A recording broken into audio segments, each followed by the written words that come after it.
We rolling? We Is rolling. this thing on? Is this on? What's up, guys? Welcome back to the Surf Sports Podcast. I'm your host, Tyler Jewell, joined with the birthday boy, Alex. Alex, how you doing today? Great, man. How are you? Doing good. Little PGA Championship today. Crazy Yep. putt at the end. Think we were both hoping for a playoff, but it's not why we're here today. Today we're here tier list AFC ranking every AFC team's wide receiving group all the way from the top to the bottom. Keeping a theme going, we're going to go through all the positions. So if you haven't checked out the AFC and NFC tier list for quarterbacks, make sure to go check that out. Both of those are out now. So I say we just get right into it, starting at the top, S, all the way at the bottom, D, S being the best, D being the worst. I think we're going to have a couple teams down at the bottom. I feel like overall the AFC might be not as good as the NFC. So next week, the NFC episode will be out. So make sure to go check that out as well. Starting off with the Houston Texans, big accusation this offseason, getting Stephon Diggs. Nico Collins played fantastic last year. Tank Dell played really well. I think overall, I don't know if it's because of how good CJ Stroud played, but their wide receiving group was really good and it just got even better now. And I wouldn't be afraid to put them pretty high up on this list, maybe even in the A tier. Yeah, no, I would agree with you in the A tier, right? I mean, you got Tank Dell, Stephon Diggs, and Nico Collins. I mean, that's a trifecta at receiver right there, especially because it's a nice blend, right? I mean, you got Nico Collins and Stephon Diggs who are, play somewhat similar roles. Stephon Diggs definitely going to step in and be the X receiver right away, but you got Tank Dell who can be a deep threat. You got some good slot options on the team as well. So I think overall they're a really well-rounded receiving core there. Stephon Diggs with the Vikings, really good. Couple seasons over 1,000 yards. With the Bills for 4 seasons, every season at least 1,100 yards. I expect something similar, if not more, with the Texans. I think that they're going to be really good, and I think it's going to be a big part because of him. Nico Collins, big body, came out, played fantastic last year. I think A tier is fair for them. So if you're good, we're going to lock the first one in. Absolutely. And moving on to the Jaguars, second team we'll be talking about here. This receiving core is highlighted by Christian Kirk, Gabe Davis, and the new acquisition that they got in the draft, Brian Thomas Jr. Um, I think Christian Kirk can be a solid receiver. Doesn't really strike me as the X type. Gabe Davis coming from Buffalo this past season, definitely had his moments where he was a great deep threat, but I'm not, again, not seeing the X receiver qualities. And a lot of what I see or saw from Brian Thomas at LSU was a lot of what Gabe Davis did in Buffalo. So, I think that they definitely took steps in the right direction this offseason to better their receiving core, but still wouldn't consider them to be one of the elite ones. Uh, right off the top of my head, I would put this probably B tier, maybe along the mid to lower side of B tier. What do you think about it? Yeah, I mean, I think overall that's fair. I would maybe even flirt with the C tier, to be honest. I think the wide receiving group is it's kind of weird, to be honest, because we talked in the last episode about these quarterbacks, and it's like it's their time right now. Like the contracts coming up, and we've seen some teams surround their quarterbacks with fantastic wide receivers, and I just don't think that the Jags have done that for Trevor. I think we kind of expected Calvin Ridley to go back. He did not. Gabe Davis, for me, doesn't really move the needle. He doesn't have a season over 900 yards. He has 4 seasons with the Bills, 746, 836, 549, and 599. So for me, it's not like it's a fine depth piece, but nothing crazy. I mean, Christian Kirk, again, all right, not great. Brian Thomas, I think he could be their best receiver potentially. I mean, you would know more about him than me because you're the college guru. So I'd be between B and C personally. I think I don't know. I just don't see a whole lot of potential here. Yeah. Well, yeah, Brian Thomas posted the most receiving touchdowns out of anybody in college football last season. So definitely has the potential for a good breakout season. But yeah, no, I agree. I'm not sure how well that talent is going to translate, especially in the first season. But with Christian Kirk being mostly a slot receiver, you got two solid proven, or not proven, but you got two solid deep threats in theory, with Brian Thomas and Gabe Davis, that could open up Christian Kirk underneath a little bit more. So, we can see. I think right now, let's tentatively put it at the bottom of B tier. And as we get further through this list, if we need to make any adjustments, we can. That sounds good. And I assume, just like the last episode, we're going based off of what we expect to happen next season. Well, a little bit based off the past, but how we expect the team to perform, new weapons, all that stuff. So, projected tier list for 2024. The next team we have up, the Indianapolis Colts. Michael Pittman, they drafted Donnie Mitchell. Hopefully they're going to get Anthony Richardson back, which I think will be massive for these guys. I think Michael Pittman has proven to be a really good number one wide receiver. I don't think he's at that top tier with maybe the likes of Tyreek Hill, Justin Jefferson. But overall, I think the extension for him was warranted. I think Adonai Mitchell has a lot of potential. I would have liked to have seen him go to the Ravens. I'm a little hesitant, though, because I don't know. It's like, for me, it's like good piece, good piece, good piece, but it's not superstar. So I'm kind of in this B, C tier based off what we saw with the Jags. I think I'd be comfortable going B tier again. How do you feel?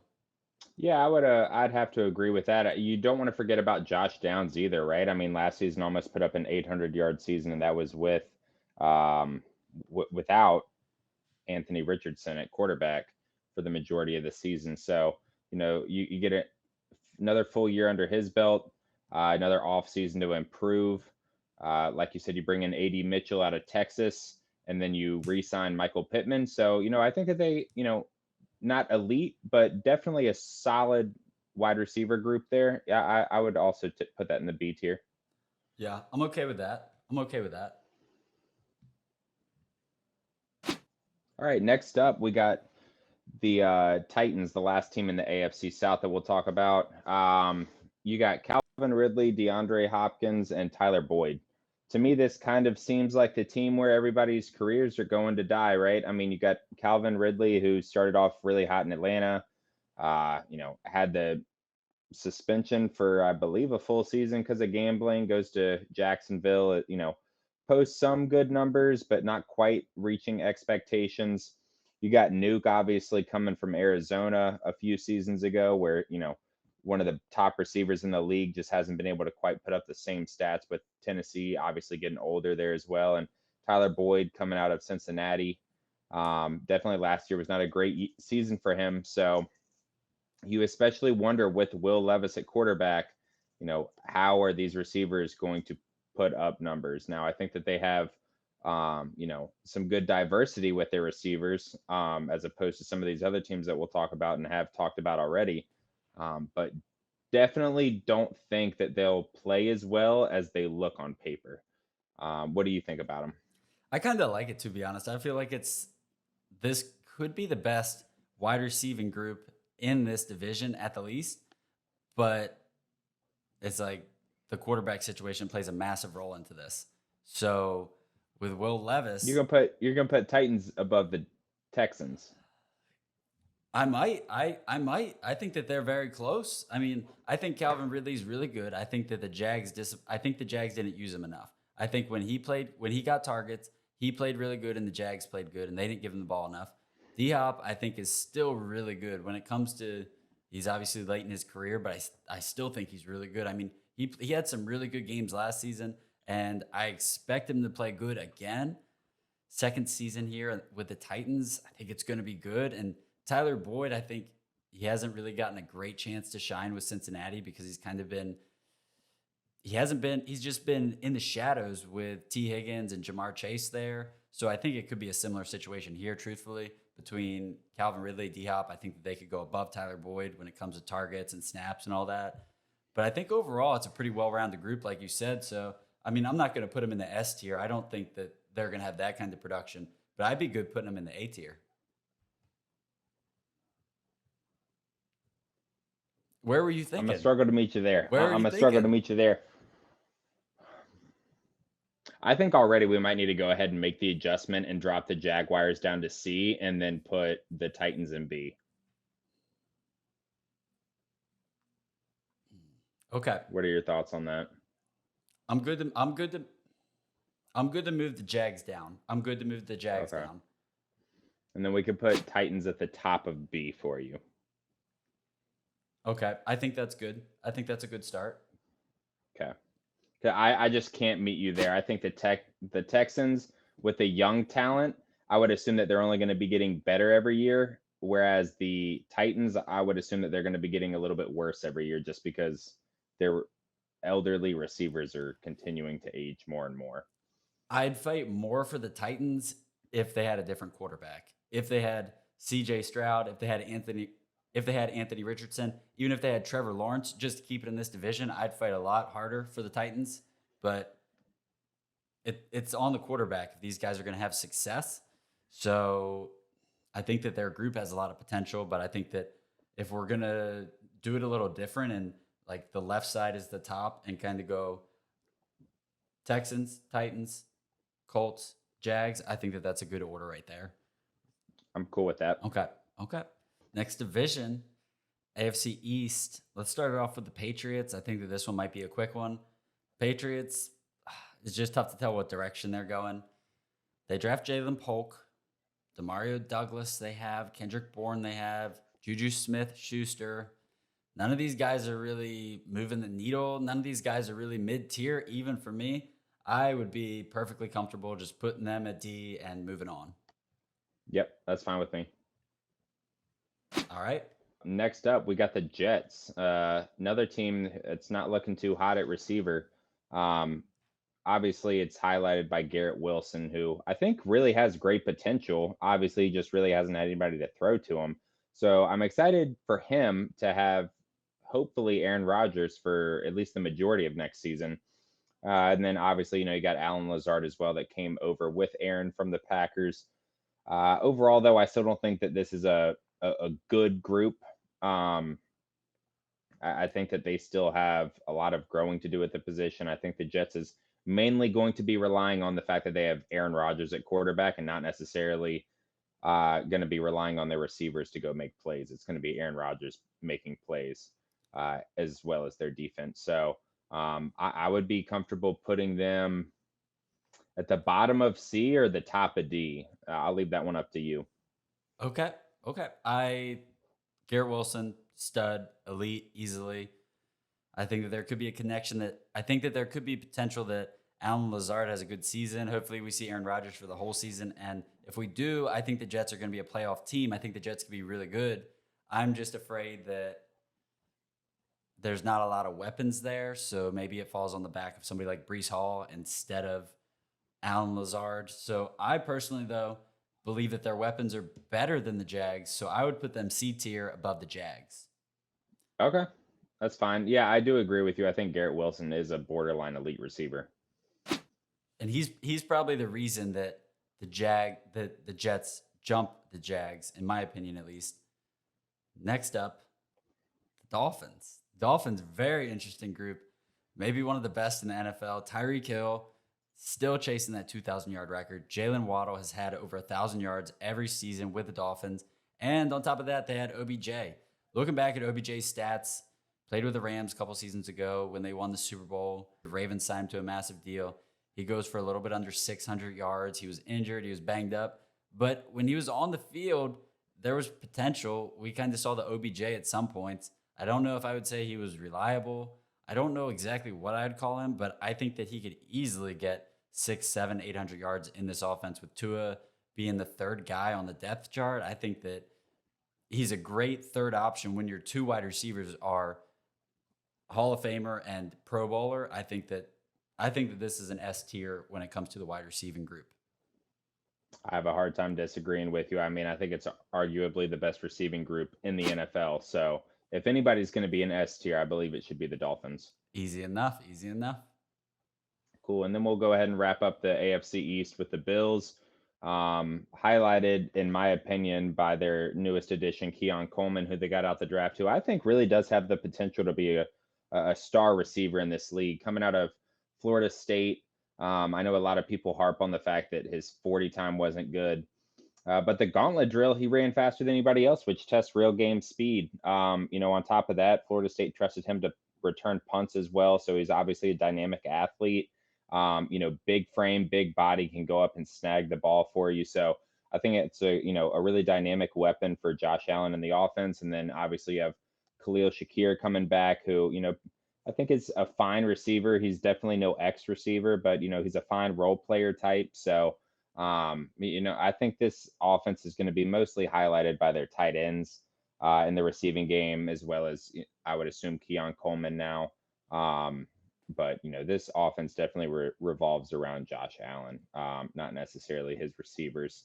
So I would feel comfortable putting the Bills somewhere right along with the Jets, maybe below the Jets, above the Jaguars. How do you feel about it? Yeah, I mean, truthfully, I don't know how much I can rely on these guys. Stephon Diggs, great receiver, and they still weren't able to get it done. Now they have even less weapons. They lose him and Gabe Davis, which I didn't even think Gabe Davis pushed the needle, but now they're looking at Khalil Shakir, which I couldn't even tell you his stats, but I know that they're not that good.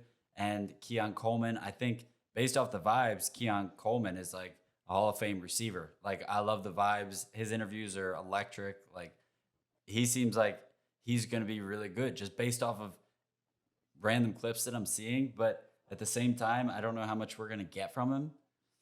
I'd be okay putting them in the D tier above the Patriots because I just don't see it here. I don't know. I'm not that optimistic about Eh, what we're gonna I think get. that's a fair placement for him. Up Just because Keon Coleman hasn't done anything to prove himself yet, so that's fine with me. above the Patriots though, right? Above Okay, Patriots, above yeah, I Patriots. agree. Patriots have to be in last. Because Josh Allen's gonna help them.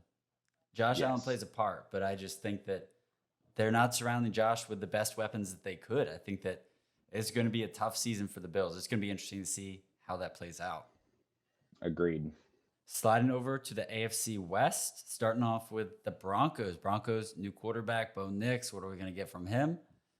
Well, he is surrounded with Cortland Sutton and from the Lions, Josh Reynolds. So this wide receiving group, they had Jerry Judy, and I really liked him, but he didn't do a whole lot. So without him, I don't have a lot of hope for this one. I would put this one in between the Bills and the Patriots. Not a lot for me to say. I don't expect a lot from this group. I expect the Broncos to be decent, but I don't think any of these guys you're worried about. You're not staying up Saturday night wondering how bad they're going to burn you. I think that you get excited when you play a group like this.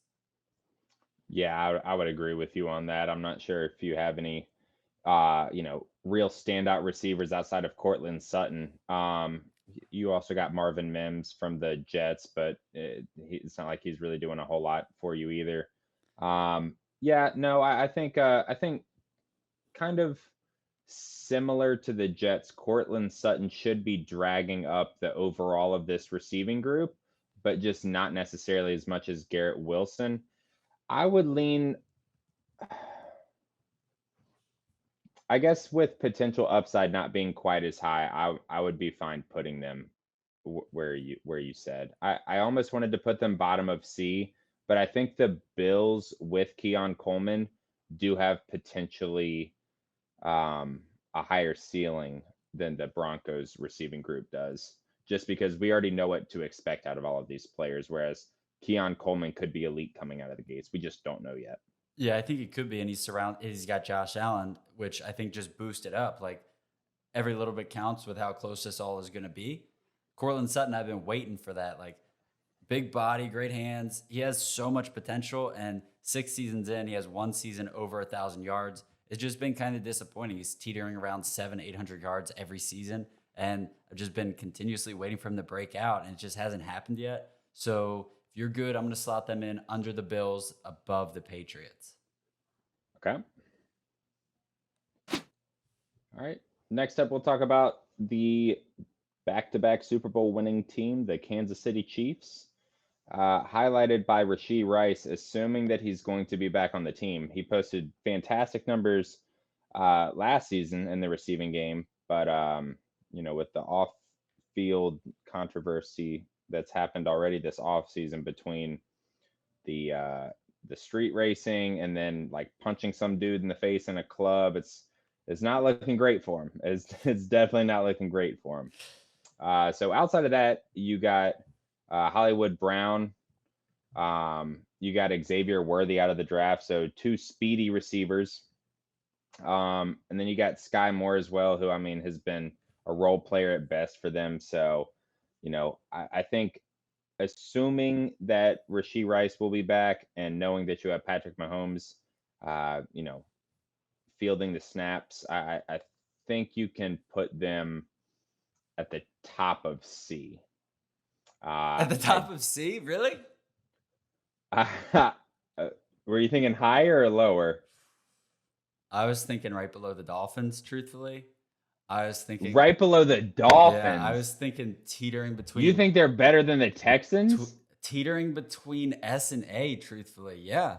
I do. I do. Oh, you're insane. You're insane. No, No, that's all no, it's all Patrick Mahomes. It's all Patrick Mahomes.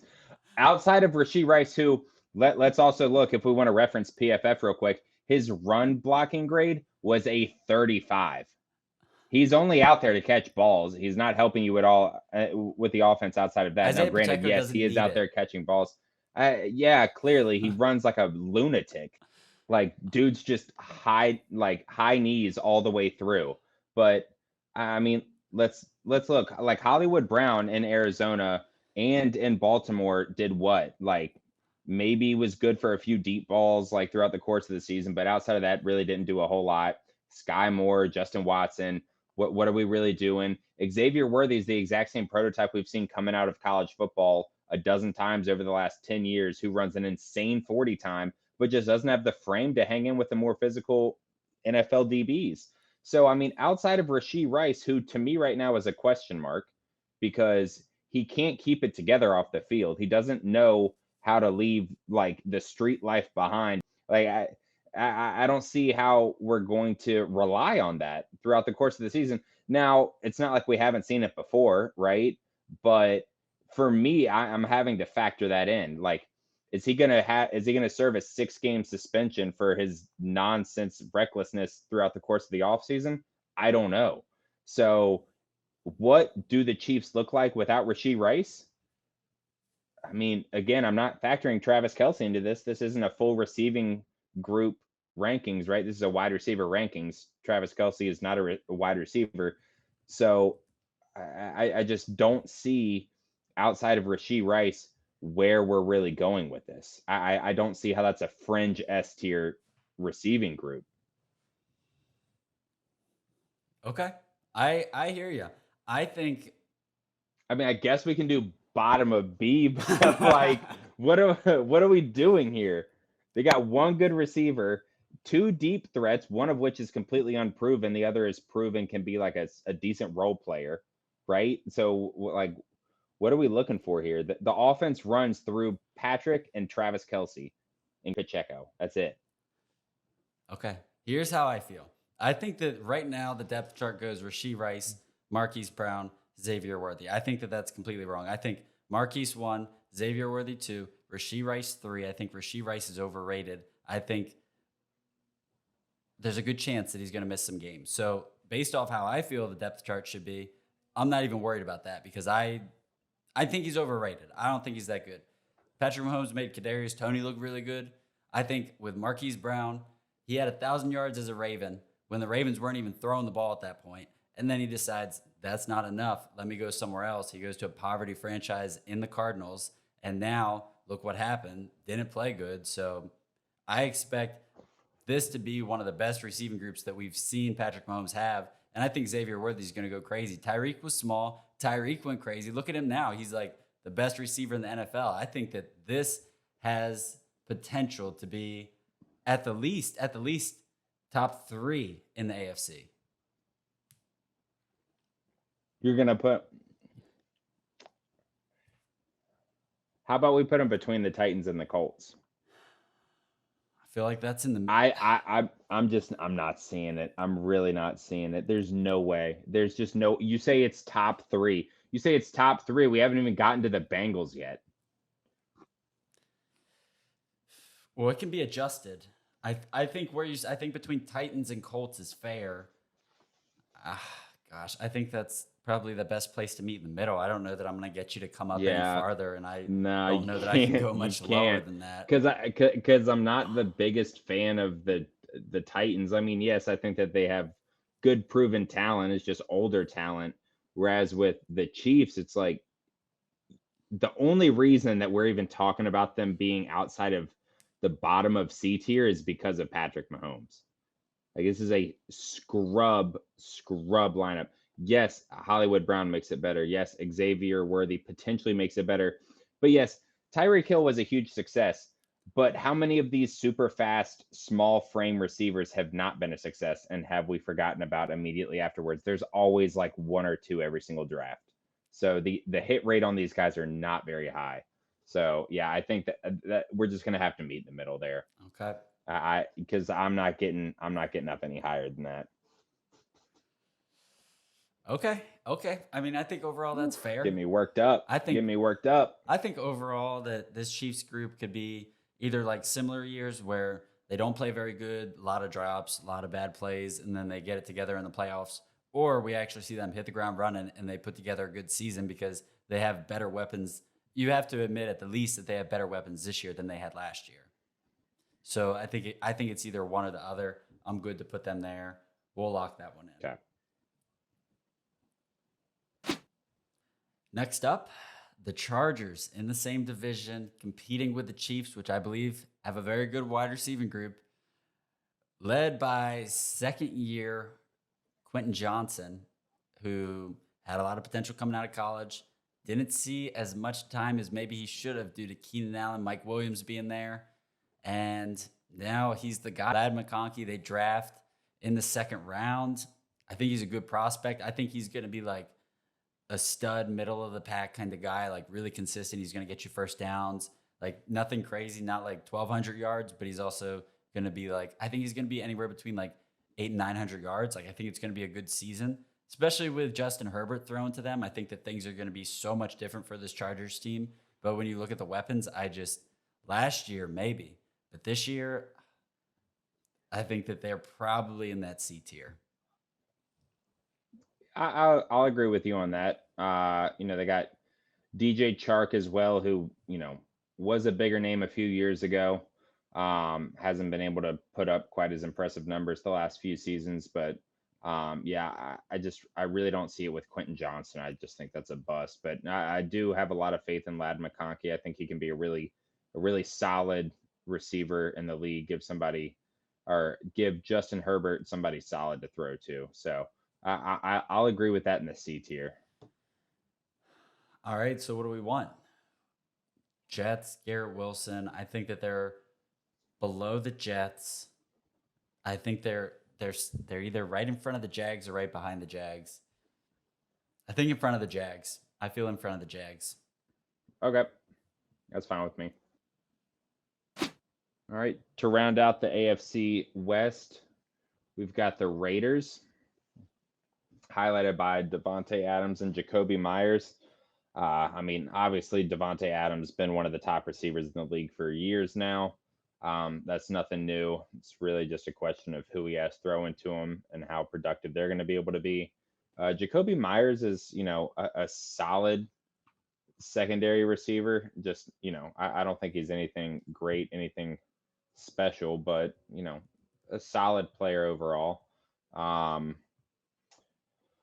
And then you also have Hunter Renfrow, who, had a solid season 2 years ago, but really didn't do much last year at all. I would say just because of Davante Adams that this should be,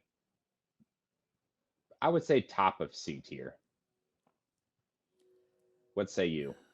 They definitely get a boost because Davante Adams, he's one of those guys that it doesn't matter who the quarterback is.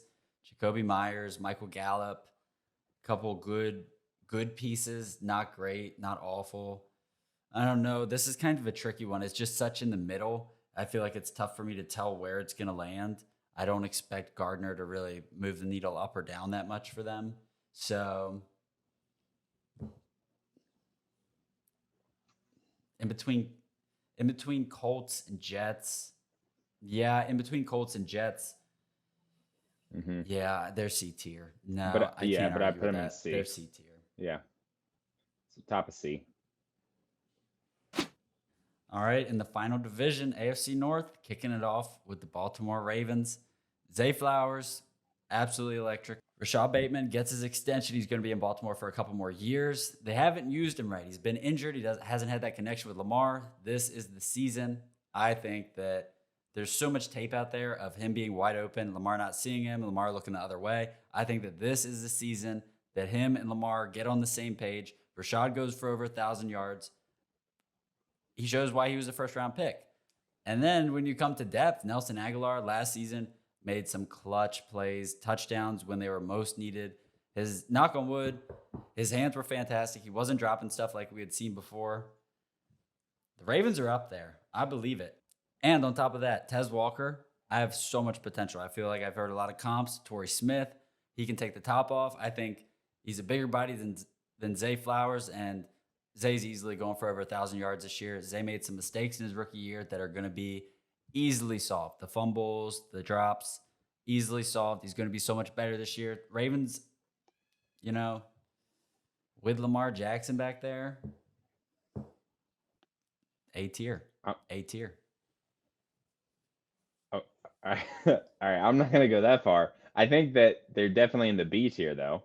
I think it's a really, you're not highlighted by any like all pro receivers, right? But I think it's That's a very fair. nice, well rounded, very complementary receiving group that we have. Um, and I do think that Tez has the potential to come in and help make an impact, but I wouldn't hold my breath on that necessarily. I didn't necessarily love what I saw from him last season in his few games that he played, and I didn't necessarily like what I saw prior to the draft. Um, I know that there's some concerns about his hands, about some, easy drops and stuff, but speed and frame are definitely there. So, um, there's always the potential for it. You can coach it into him. But yeah, I think with Lamar Jackson, you don't necessarily need a bunch of X receivers. You need some nice complementary pieces that can get open and make some plays here and there, and I think that's what they do.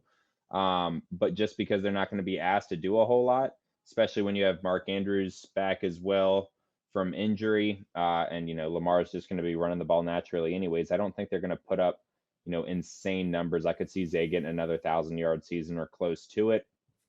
But I think overall it's just going to be another really strong, productive year for the group as a whole, which is why I would put them higher up in the B tier. I don't think I can meet you quite at A, but I think I could put them at the top of B just because of how well rounded they are.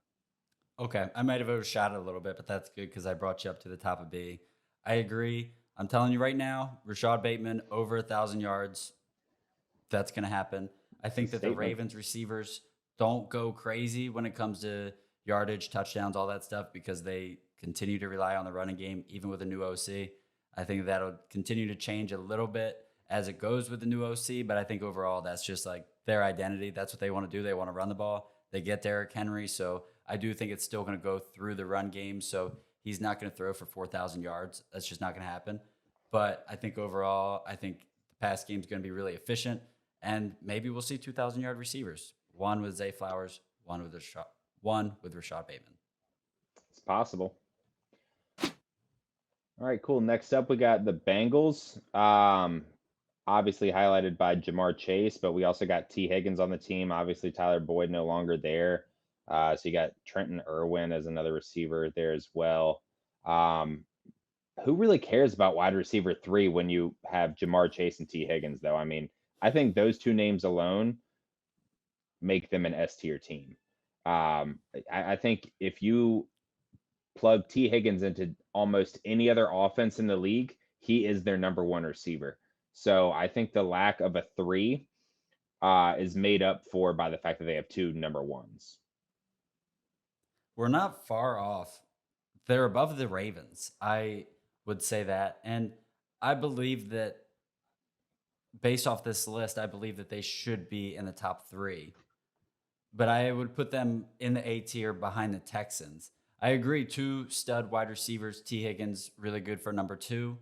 Jamar Chase, fantastic. They're going to have to sign him to a long-term deal because you just can't lose a guy like that. He's all pro, really good, especially with Joe Burrow. If he can get a healthy season in, no worries there. I just feel like the Texans, Tank Dell, Nico Collins, and now adding Stephon Diggs, what they did last year, and then adding a guy like that, I just have trouble putting the Bengals above them. Maybe it's because they're in my division. I don't know. I could settle with putting them at the top of the A tier.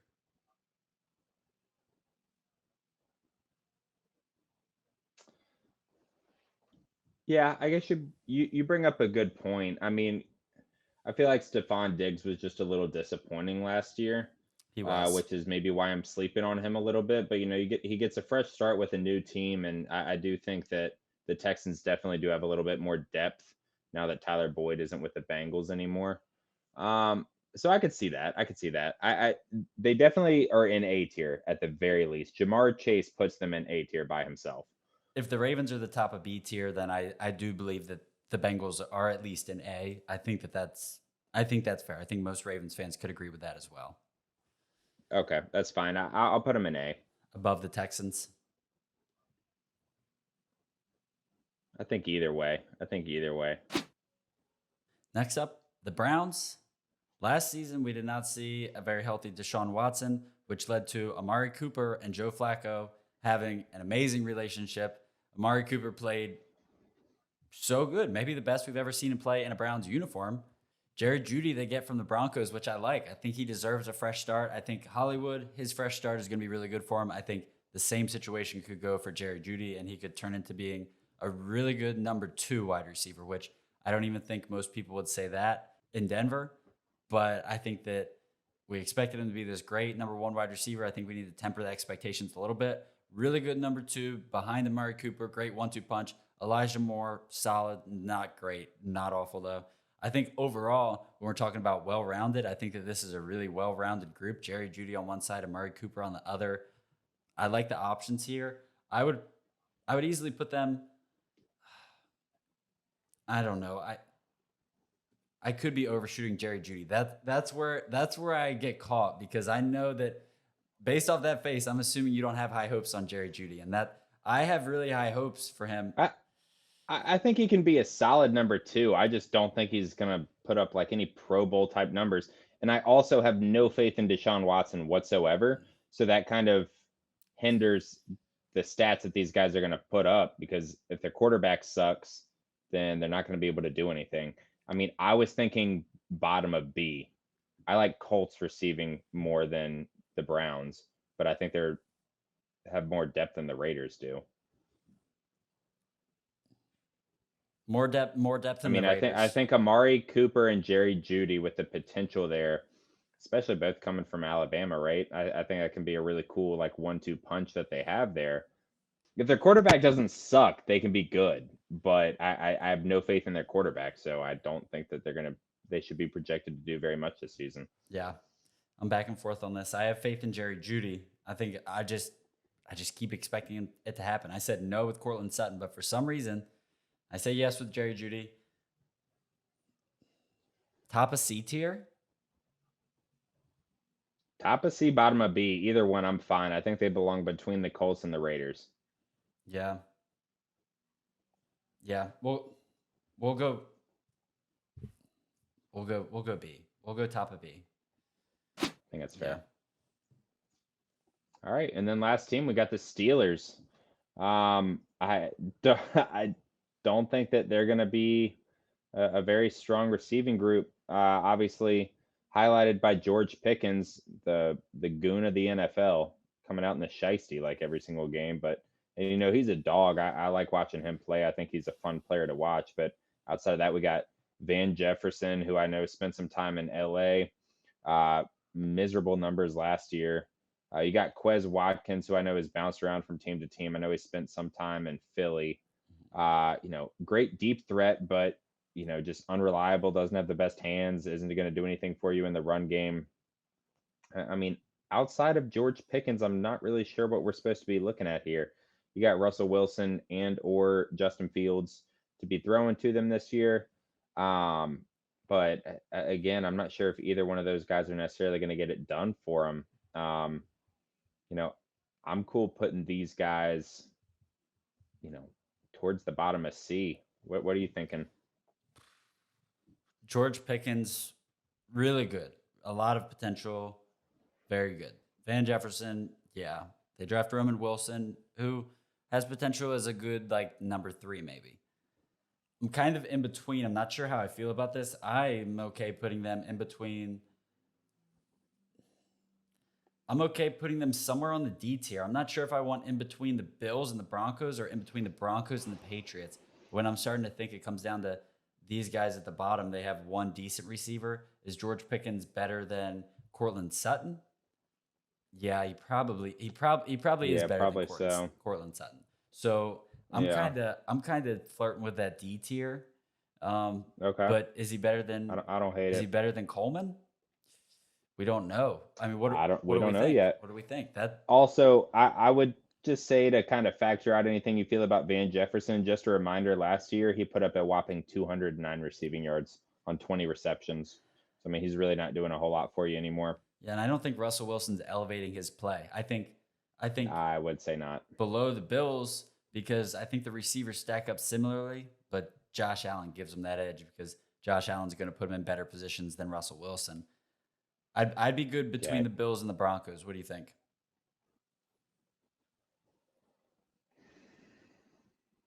Yeah, that's fine with me. I like the ceiling for the Bills more because they have Josh Allen. Yeah. All right, that's a tier list. One team in the S tier. Bengals, Texans. I mean, I think when you look at the top of this tier, this is really the teams you expect to be in the playoffs. I think the Jets will get in the playoffs, even though they're down in the C tier. I think there's a chance they still need to make an addition. They've helped the O line with Aaron Rodgers. I think they need to help him with some weapons because I think that they have a lot of potential. These other teams at the bottom, it's going to be tough to tell because I don't know. I don't think there's a lot of. I think that it might reverse when we go to the NFC. There might be more teams on the top, but the wide receiving options in the AFC are feels like they're very close. It doesn't feel like a massive difference between like the Ravens at the top of B and then like the Jags at the bottom of C, to be honest. Yeah, I think a lot of it has to do with the scheme, who you got at quarterback, with the offensive line that you have. A lot of the production of the receivers is going to be dependent on the rest of your team, right? Like if you're getting out to big leads, I would assume that you're probably not chucking the ball down the field very often. So that's going to hinder the amount of receiving yards that, you know, there are to go around. So, but I think just looking at it objectively, just as a player talent, at least projective talent system, I think that this is a pretty fair representation of the AFC. Thank you guys for joining us in another episode of the Sofa Sports Podcast. If you haven't already, make sure to go check out the AFC and NFC quarterback tier list out now. NFC wide receiver tier list out next week. Thank you guys for watching. Until next time.